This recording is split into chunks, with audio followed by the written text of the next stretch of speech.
Zercher Squat. The Zercher Squat is named after the weightlifter Ed Zercher.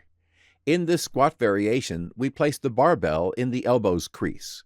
Placing the barbell in front of the body creates a relatively large rotational movement and pulls the body forward. This allows the trainee to lean back slightly and keep the body almost completely vertical to the floor. The disadvantage of this exercise is the discomfort that can be created in the elbow crease when working with heavy weights. The bar can be padded with a towel or sponge, or the trainee can wear a long-sleeved shirt.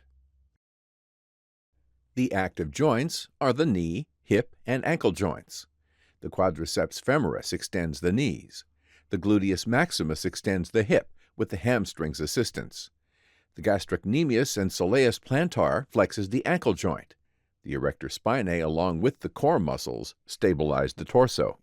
Pulling the barbell forward allows the trainee to lean forward slightly and to lower the body with relatively little dorsiflexion in the ankle. This is not possible in the back squat, which requires a greater range of movement in the ankle.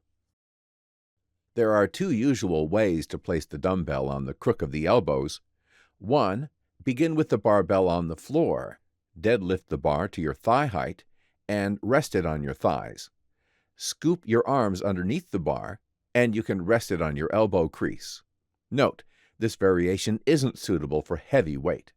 At the end of the exercise, place the bar on the thighs, release the arms, hold the bar, and return it to the floor while keeping your back straight. 2.